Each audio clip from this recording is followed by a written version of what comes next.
We are here at Winning Government Contracts Live 2025 in Dallas, Texas.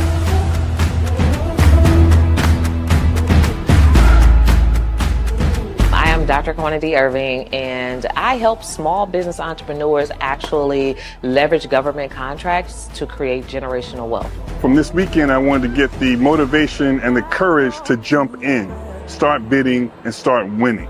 I'm feeling really great about today's experience. I do follow Dr. Kawana online, and I learned a whole lot from online and here. But here is a lot of energy. You're able to ask questions, and she's answering them right on the spot. You're leaving the place already a certified government contract.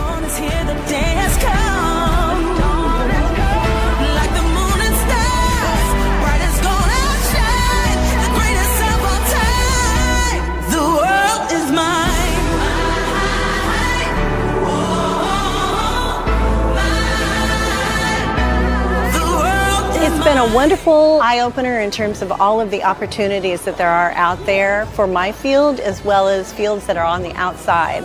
I recommend it to anyone. All right. That's not the intro that I was intended to play. But hey, we here. And y'all know this is something that we do. So I want to welcome you in. Hello. What's up to the world? I am Dr. Kawana Irving, and we are live. So welcome in, family.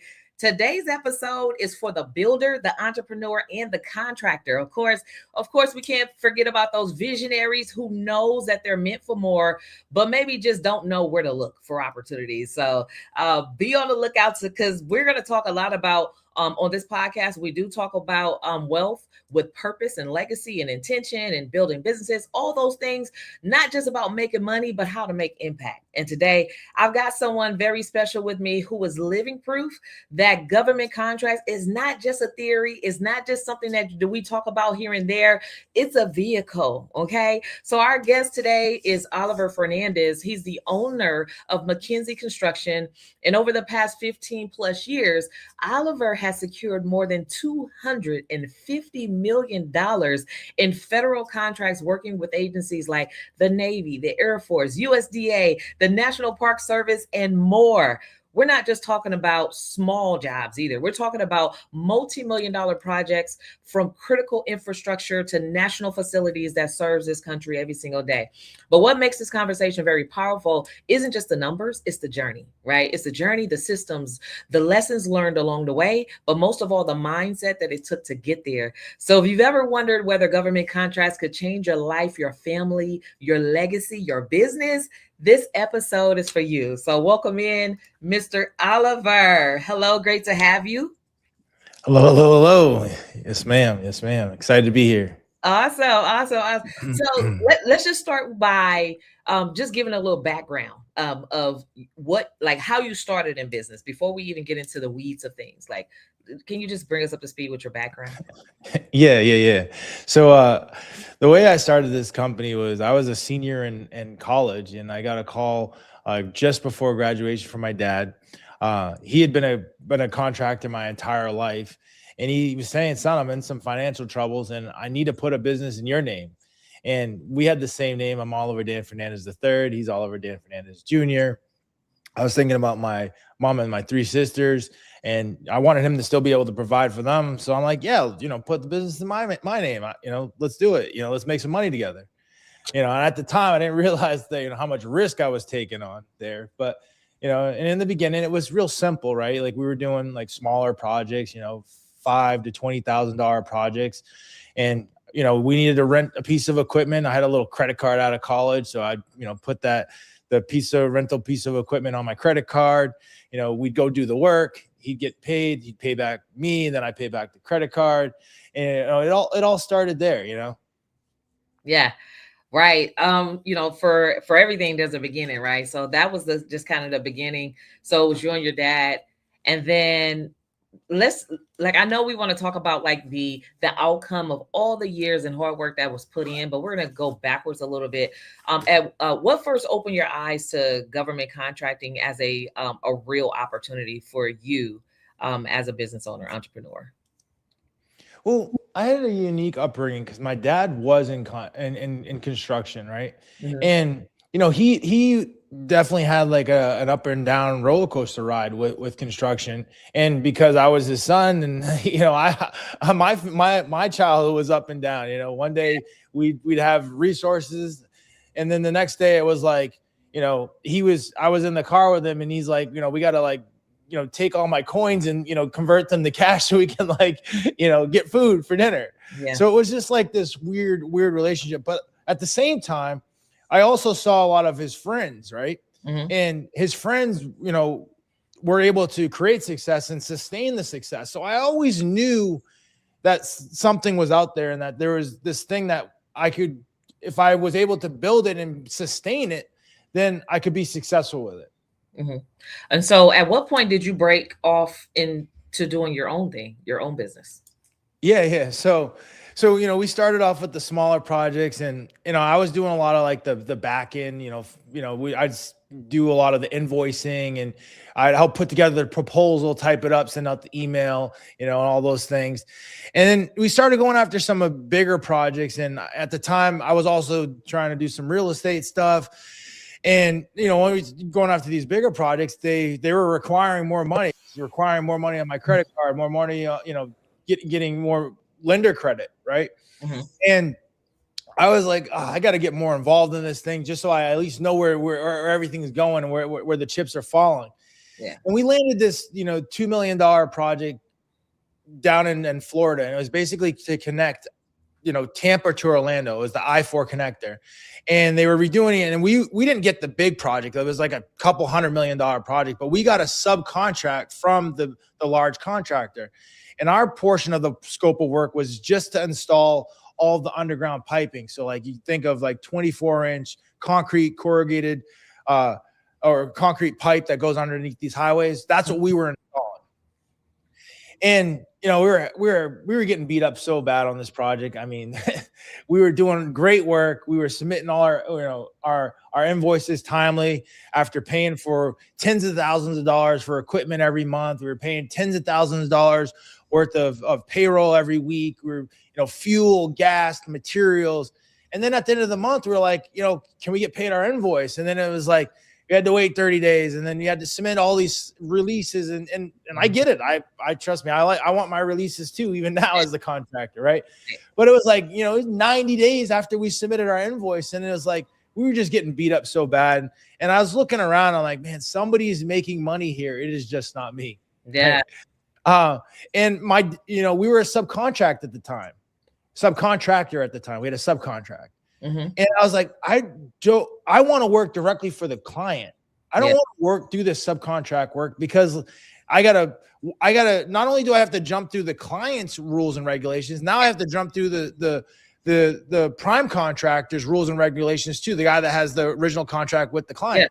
Yeah. Mm-hmm. So I was like, I can't do this. Like, I'd rather just work directly for the client and just be able to get paid when I submit my invoice, they pay me, because I knew they were getting paid, but they just weren't paying the subcontractor in a timely way. Yeah.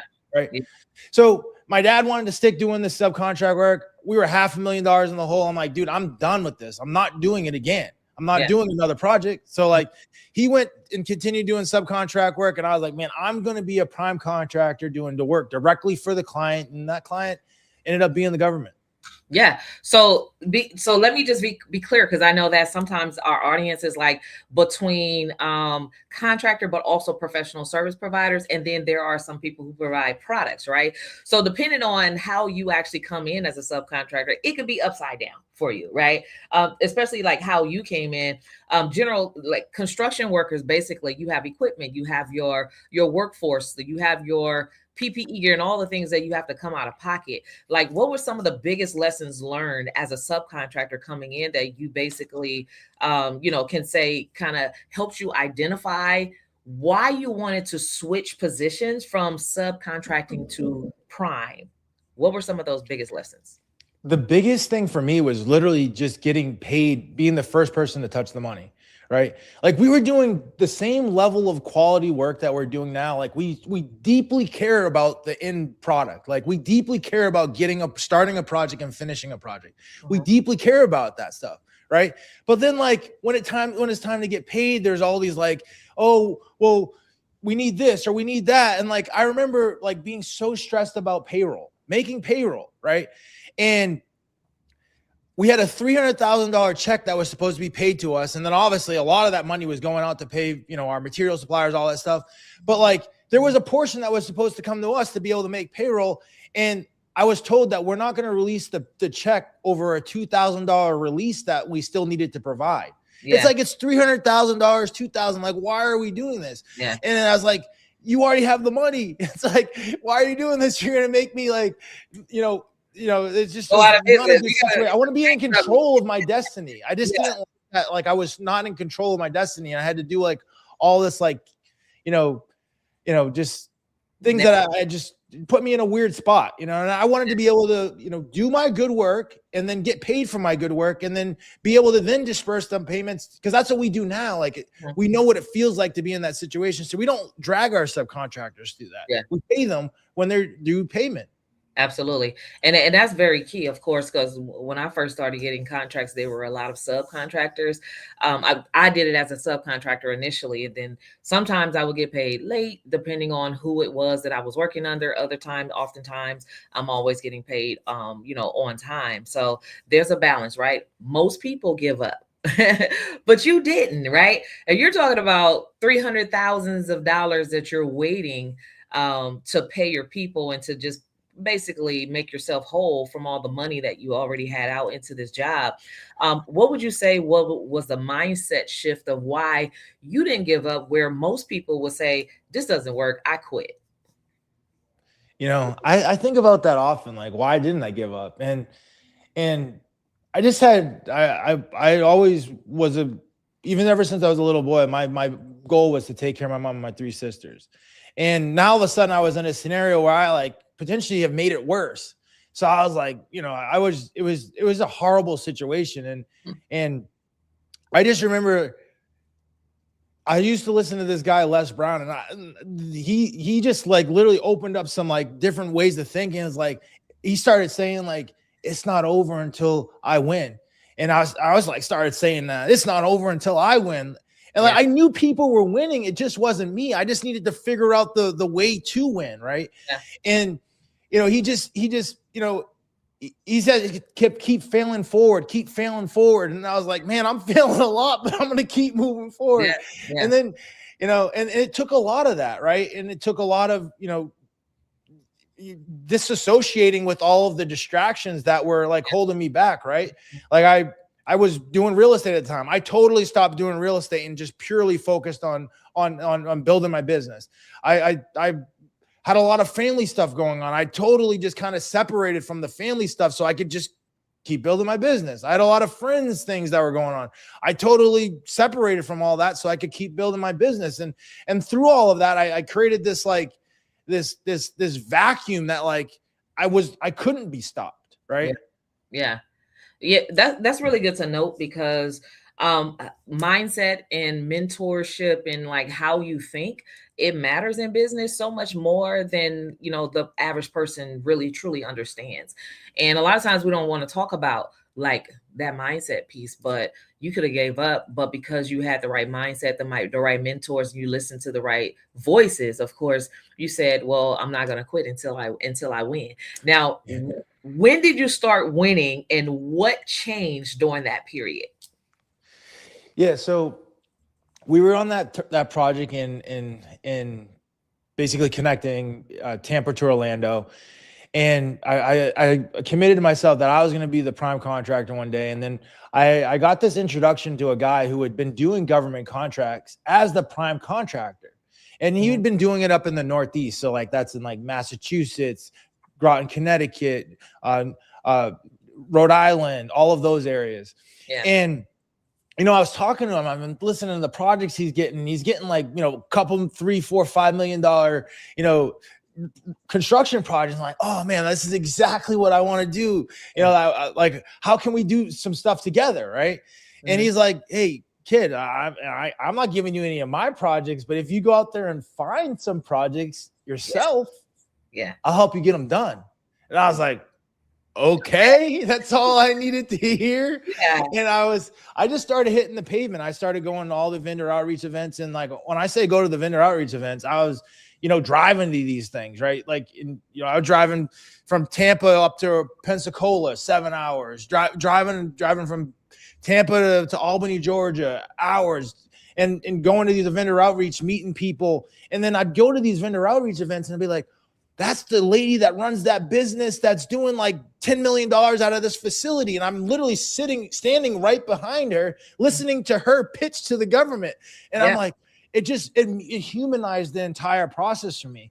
And then, I started having to do my pitch. I was calling up and down the East Coast to all these contracting officers, trying to get my business in front of them and see how we could provide, construction services similar to how, other companies were already doing. And I did that for a year. And I remember my girlfriend at the time, who is now my wife, her family was taking a trip down to OBX. And it was like, 3 or 4 families that come together.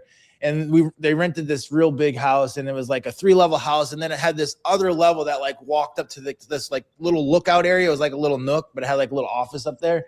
And I swear to you, that entire vacation, I stayed up there and I was making my calls, right?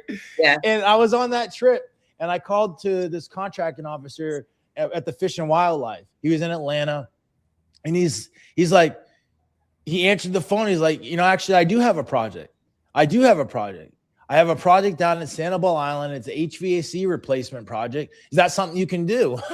Of course, the answer was yes. Of course, the answer was yes.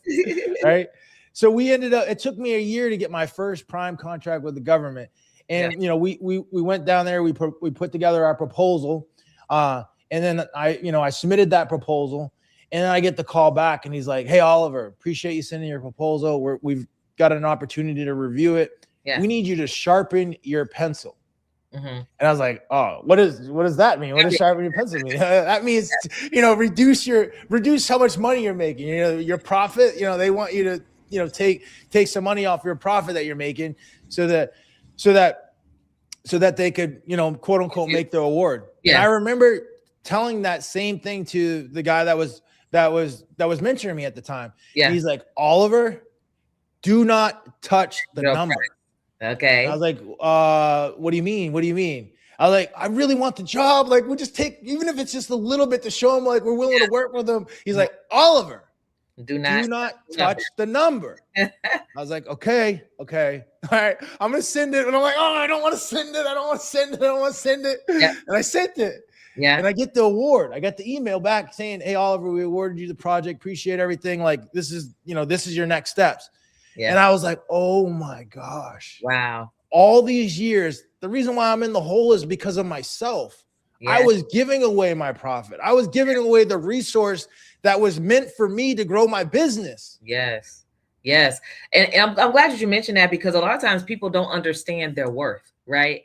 And it's probably because traditionally we've been taught to charge an hourly rate, or been taught to, bargain with folks and all these things. And so we really, on the B2C, business to business level, or business to, consumer level, we really undercharge ourselves. But when it comes to business to government, they have the money, and they have all the money, and so it's a whole switch in identity when it comes to that. Because just imagine if you would listen to the old Oliver, who's used to just cutting your price just to get the yes, but you stood up to something. You stood up to, I'm going to listen to this person who's done it before, right? And they're mentoring me, and just say, hold steady, right? And so when they awarded you that letter, what was the one thing that came to mind? Was there something in particular that came to mind when, regardless that you did not reduce your price, like what came to your mind immediately for that? What came to mind was that, all of these years, man, this was all self-inflicted wounds. Like, yeah. I was in the hole because I wasn't certain about my price, and I didn't stick by my price, and I didn't stick to my guns. And honestly, like, if the number's the number, and if you don't want the number, I don't need the work. You know what I mean? And like, having that certainty, and like you build that certainty through those experiences. So now that I had that experience, I knew that, like, no, like my number is my number. And if you don't want us to do the work, I know what my worth is, and I'll go find someone else or find another client to go do that same work for. But like, at least I'm not going to be doing work that's going to be I'm not going to be making money on. I can't build my business. I can't take care of the responsibilities that I have. Yeah.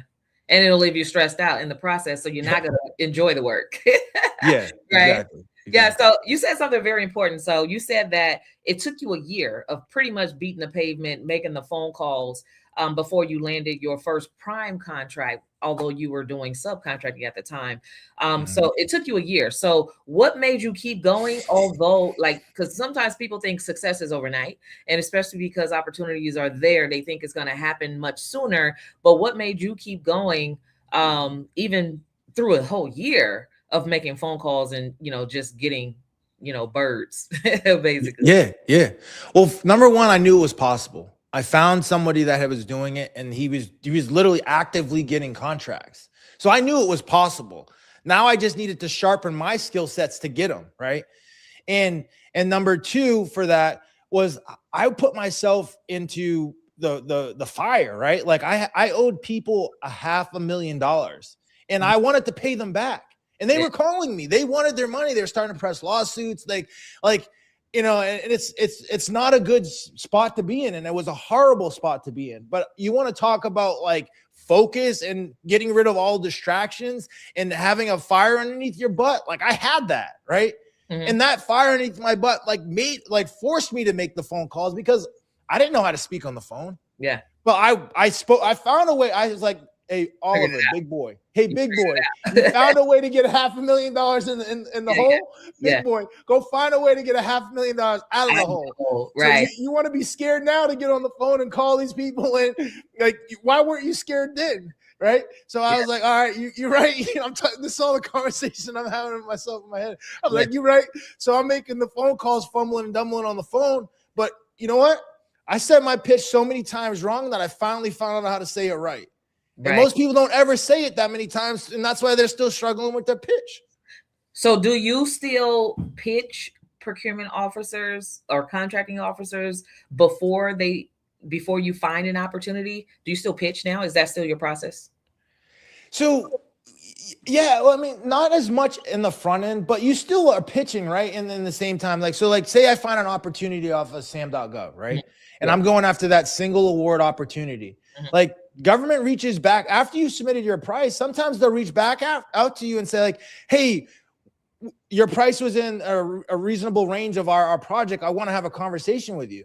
Like, if you don't know what to say and how to say it, like you're going to embarrass yourself on that phone call or that conversation. And they got their technical folks there. They have all, so you're always pitching in a sense. Right. And you gotta, you're giving enough, but you're also, letting them know that you know what you're doing, but then at the same time, you're not giving away everything. Like they don't have to know all the intricacies of your proposal where they can just utilize that and go somewhere else. Right. Absolutely. So, so you win your first prime contract is over $500,000. It's over $500,000. Yeah. It's like $500,000. The HVAC project down in Sanibel Island. You get yourself out of the hole. What happens next? So that one project, that didn't get me out of the hole yet, right? That was just like the start. And I remember getting the project and I was like so happy, like prancing around. And my mentor said, and I'm so grateful that he said this to me. He's like, Oliver, the money's already spent. Where's the next one? He's right. He was right. He was right. So like, it was like, keep hitting those phones, Oliver. Keep hitting those phones. Keep going out to these vendor outreach events. And that's exactly what I continued to do. But now I had my own past performance. Yeah. Now I understood the inner workings of it. I knew it worked. Like I hit that rock so many times and I cracked it. Now I know the rock cracks. Yes. Sometimes you start to lose belief that the rock actually cracks, but I knew it cracked because I had already done it. So now I started going back off to all the other people that I had previously been talking to. And I remember this one project that I went to. I was still living down in Tampa at the time. They had a vendor outreach up in Albany, Georgia. And I left out of Tampa 2:00 in the morning, drove the 7 hours, got there at 9, got through the gate, was at my meeting for 10 o'clock. I'm sitting down in the conference room. the contracting officer comes in, this little Southern lady, and she's like, "You're the only one that showed up, kid." I'm like, "What do you mean?" Mm-hmm. There was a tornado warning that came through the area and everybody else canceled. Okay. I was like, canceled? I wasn't watching the news. Yes. I wasn't watching the weather. Yes. I was just so laser focused on going to the target that none of that stuff that was all a distraction. I had zero focus on. I wasn't even in my awareness. It really wasn't even in my awareness. Right. So I'm there and I'm talking with the lady, and we ended up landing a 2.6. That was our first $2.6 million project. Wow. And then from there, we landed a $500,000 project for the GSA in Washington, D.C. We landed an $800,000 project down in Tyndall Air Force Base, replacing these Bach 12 shelters on the runway. We landed another $800,000 roof project for the USDA down in Gainesville, Florida. And then from there, it's just like the rest was history in terms of like me understanding how to get these contracts, me understanding that I'm the prime contractor, me understanding how to run these projects. And since then, we've done over $250 million of those type of projects. Yeah. And so 250 million. Yeah. 250 million, so I have a couple questions. And if you guys have questions, type your questions in the chat. I'm going to bring up your questions so that Oliver can answer them for you live as well. So $250 million, your life, I can understand probably significantly change. What part, because you mentioned a lot of principles about faith and believing in yourself and just doing the work and not giving up. How much did faith and belief play in your success? Oh, it was everything. It was everything. I mean, I was beat up so bad, when I was $500,000 in the hole. I remember like waking up like full of energy, and then by like 12 o'clock I was just shot because phone calls are coming in, people want their money, I don't have it. I'm getting phones hung up on me, people are not answering, emails are not getting responded to, like just feeling totally like, what did I do? Feeling like I ruined my life, and I laugh about it now because but in the time it was real life, and it would zap me of my energy. It would literally zap me of my energy. And I remember, being around my mentor, and I love being around him because he was successful. He was doing exactly what I wanted to do. And I would get energy from that. Right. And I'd want to be around him, and I'd want to hear how he was talking, and I want to, model, mimic, master what he was doing. Right. And what was your question again? Sorry, I dropped that. Well, that's okay. like how much did faith and belief, play into success? So in that moment, like, he believed in me more than I believed in myself at that time. Yeah. So that's how important belief is. But I could see how much he believed in me, and because I was getting the results. Now, if I wasn't getting results and I wasn't, it just kind of is what it is, right? But like, he could see it, and he's like, man, just keep going. You are so good on, getting these people on the phone and getting them to like you and want to do business with you. Like, do not stop doing that, right? Yeah. And then it was his belief, and then all of a sudden, like, you start to build your own belief, your own confidence. Just like when he told me, don't touch that number. Now I started building my own confidence around that. So belief is everything. It's the first part of anything. Yeah. And if you don't believe it can happen, or you don't have someone else around you that can believe it happen, it's definitely not going to happen. How important do you think it is for people, whether they're in a GovCon journey or a millionaire journey, whatever journey they're on, to have a mentor such as you had back then? Oh, it was everything for me in that moment. Because one of the things that I always struggled with is, like, you'd go to these vendor outreach events and you have all these people telling you what to do. And then I would listen to my mentor, and he's telling me to do the exact opposite.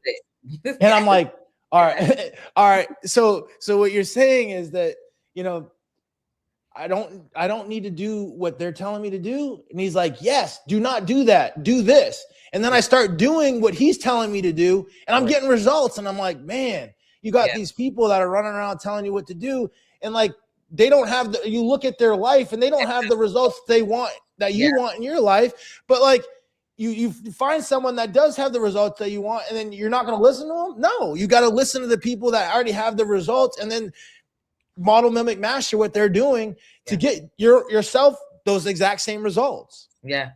I think that a lot of times people don't truly understand that, and they do follow like friends and family, and they follow like the folks who say don't do this and don't do that, it sounds scammy and all these things, and then but they don't really look at the life of the people that they're listening to, and ask themselves, do I want that life? Because you got to follow and model, like you said, to your point, someone who's already accomplished the thing that you want to accomplish. So 250 million in contracts, a raised level of identity and belief system, all those things.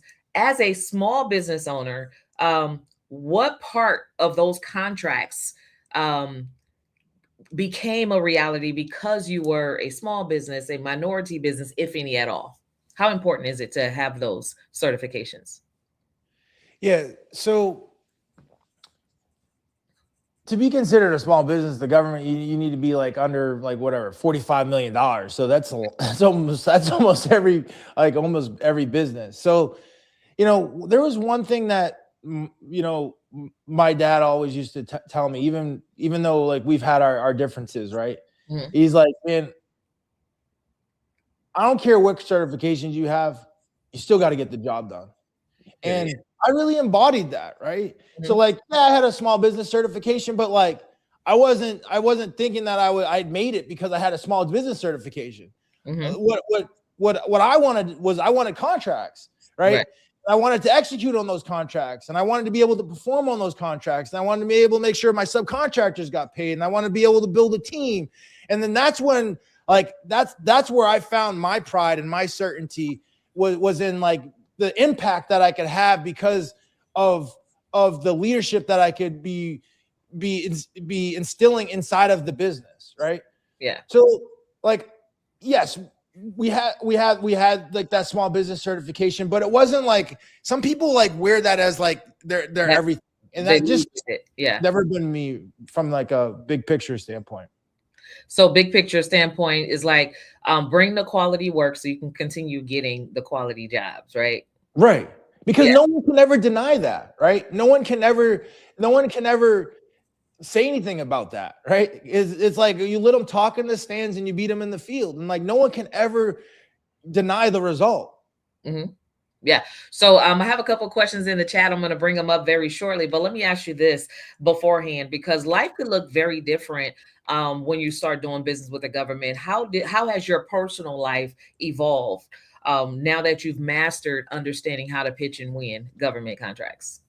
Yeah. So when I first started out, like before government contracting, I was like living. My sister had rented out a room in someone's house, and I was living with her in that one room that she rented out.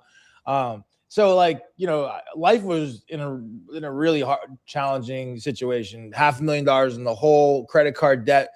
The interest alone on my credit card debt was probably more than most people's mortgages, Yeah. So it's like, it was just not a good place to be in, right? It was a horrible place to be in.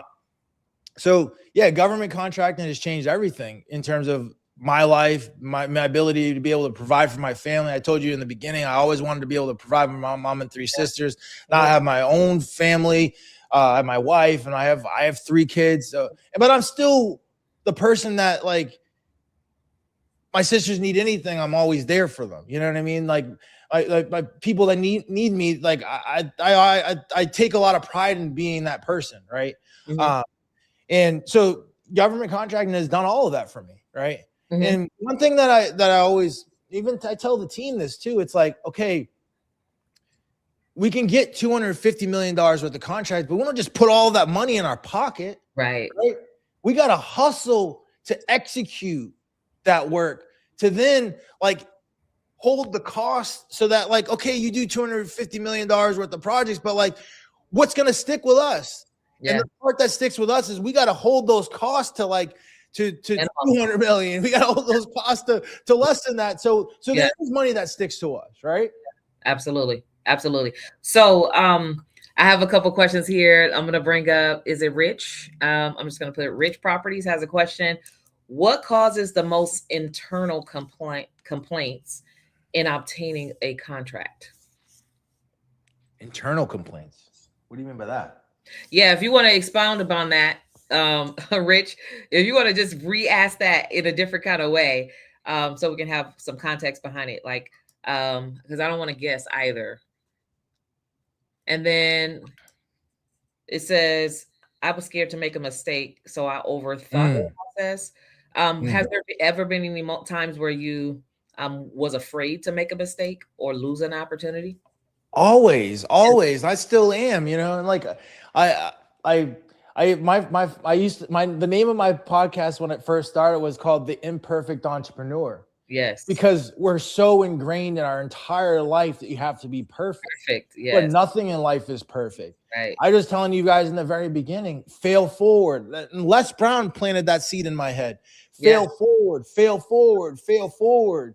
Like, you know, it's not over until I win. You know, like all of those little things, like no one's perfect. Even today, we're not perfect. There's things that are going on for me, even right this moment, that is not perfect, right? Like, we got a bunch of projects, but every project is not perfect, but we work through it. Mm-hmm. We don't give up. We don't quit. We don't run and hide. We don't not respond to emails and phone calls. We figure it out and we work through it. And when you do that, you always get to the finish line. Yeah. So there's a lot of, business entrepreneurs right now who's making a decision or trying to figure out if GovCon is something that could enhance their business. What would you say to someone who's just starting, brand new, who's not yet delved into the world of government contracts, and they're just kind of like making some ends meet, but they're not really thriving in business? Like what words of encouragement or just words of wisdom would you share with that business owner who may be just on the fence? Yeah. So one of the things that I always wanted when I first started in business was I wanted a client that had the money, right? There's nothing worse than providing all these proposals to someone that doesn't even have the money to purchase what you're trying to sell, right? Mm-hmm. So I started looking at it like the government buys. How much do they buy a year? How many trillions? 10 trillion. Well, 10 trillion. Yeah. On a federal level, just on the federal level alone. Yeah, on the federal level. And that's all I do when I'm talking about, when you hear me talking about government contracting, I'm talking about on the federal level. So $10 trillion. And I literally did the math. I'm like, all right, Oliver, all right, what's 10% of 10 trillion? What's that? 10 trillion. That's 1 trillion is 10%. All right, what's 10% of that? It's like 100 billion. What's 10% of that? 10 billion. What's 10% of that? 1 billion. I don't even need that. So I used to think about it I was like, I don't even need that. What's 10% of that? What's 10%? I'm like, man, I got to be able to at least get something here, right? Yeah. So I always wanted to be in an environment where I could just grow infinitely, right? And for that to happen, you need to have a client that's willing, that has the resources to buy what you're trying to sell, right? And that was one thing that really enticed me. Number two was I had already gone through a really bad situation of not getting paid, client doesn't have the money, or they're dancing around with not the money. And so I was kind of scarred by that. And I was like, I want to work with someone that has the money. I want to work with someone that, isn't going to go out of business or this and that. I wanted that certainty. And a lot of the projects that I had, I'd submit my invoice. Yeah, I'd have to work for 30 days, submit my invoice, but then I get paid in 14 days. And if I didn't get paid in 14 days, my invoice started accruing interest. Yes. So I was like, that's a pretty good deal. Yeah, absolutely. Absolutely. So I wanted, that's why I was attracted to government contracting, because I knew this client, if I got good at it, there was a lot of room to grow. Yes. And then I knew they were going to pay. There was certainty there. And then they always are buying, good times and bad times. Absolutely. Right? Yeah. So it's recession proof, right? I would say it's definitely a recession proof business. So, so in getting started with government contracts, I kind of always break it down into 4 phases, right? First is the fundamental business documentation part, where making sure all your ducks are in order. And then there are some certifications, like even getting registered in sam.gov, that's a certification, right? And that positions you to register as a government contractor. And then you're marketing yourself, like making those phone calls, figuring out what they're buying and how you can serve. And then there's a proposal process of responding to those opportunities. Now, once you win a contract, systematically, because I know when you first win, you don't have no system, right? But when you start winning them and winning them simultaneously, you need structure. What are some of the structural pieces to your business that you had to develop in growing and scaling in this way? Yeah, that was another really good question. So, in the beginning, it's just you. So like, you don't even have to have a filing system, right? It's all in your email. And like, right. Somebody asked you a question, let me go search my email and get it. But you get a couple team members, it's like, well, I don't have access to your email, Oliver. Where's the files, right? Yeah. So, we even just number our jobs, as simple as that. Like job number 1, job number 2. Then we have like all of our files out of our email and in those job folders, right? Mm-hmm. And everything is digital for us now. So everybody can get access to those folders, right? Mm-hmm. And then, one of the things that was for me was like, one of my first hires was like a finance person. Like I got all of the day-to-day bookkeeping and the journal entries. And, for construction, every job has its own profit and loss, right? Like, so you have house number 1 or project number 1. You have the revenue for that project and you have all the expenses for that project. Yes. You don't combine them all together. So if you have 5 projects, you don't just combine them all together. So each one of those 5 jobs need to be tracked separately, right?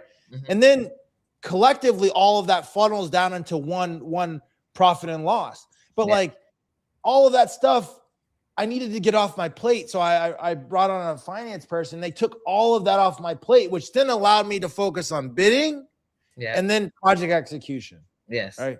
Yes. And then from a system standpoint on that, like I actually started off hiring the project manager first, which is like helping me execute on projects. And that was a huge fail for me because they didn't operate and run the projects the way I wanted to run wanted the projects run, which means that was our brand. That was our, like, if we're not executing, like there's no way we're going to get repeat business. If we're not executing, like there is no more projects to bid on. Like, so like I had to flip that around and like, we then focused on the estimating side first, because even if someone on the estimating side didn't do their job properly or their responsibilities properly, what do you say? Like at bid day, oh, we're just not going to bid the project, right? But on the other side of things, once you already awarded the project, there is no more do-overs. There's no more like, oh, we're not going to bid it anymore. You have the project. Yeah. You were required to finish that project and execute on that project. Yes. So the stakes are way higher on the project execution side versus the bidding side, right? Yeah. And you still got to get the bidding side right. So I still to this day, I review every bid that goes out the door, because I know if the numbers ain't right on the front end, they're definitely not going to be right on the back end. Right. Yeah. It's crazy because like there's a lot of moving parts, right, to GovCon, which is why it's not just beginners knowledge. Yes, a beginner can get started, but the learning curve, like you're never going to be finished learning because things are always changing.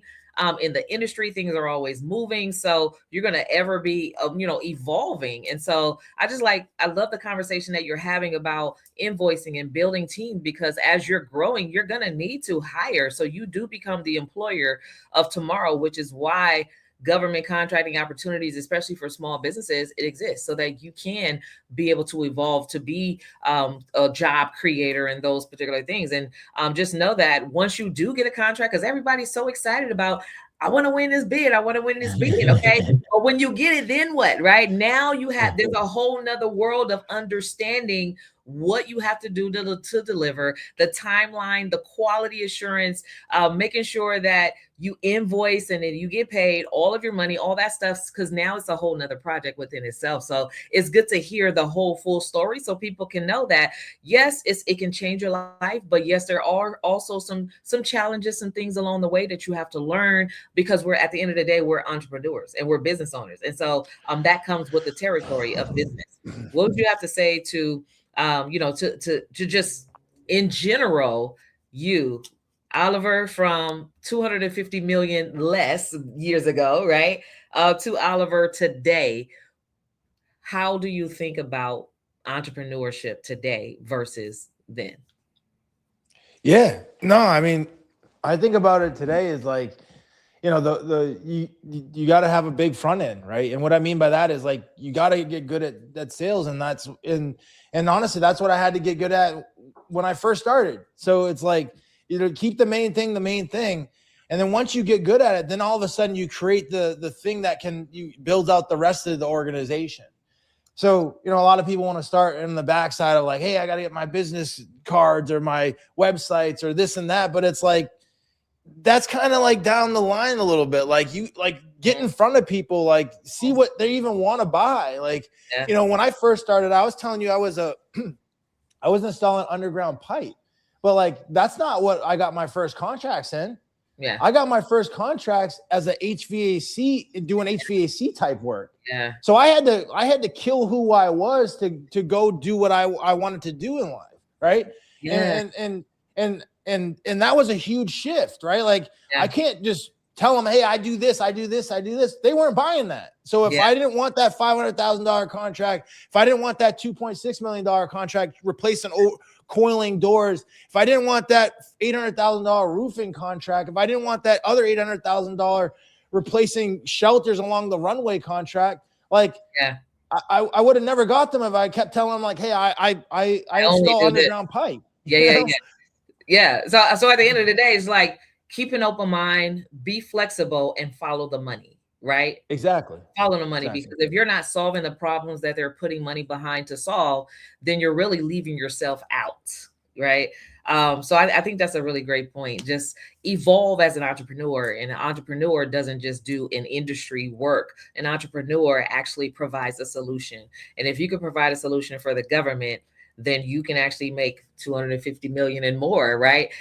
Such as Oliver has, and it doesn't happen overnight. So any last gems that you like to leave for the people who are watching this and as well as the replay? Yeah. I mean, this game has done a lot for me. It's done a lot for my family. It's done a lot for my team. I'm almost every one of my team members, none of them were in government contracting before getting to McKenzie Construction. But now all of them, they know how to bid projects. They know how to run projects. They know how to do the finances on these projects. They know how to submit the invoices on these projects. So like a great attitude.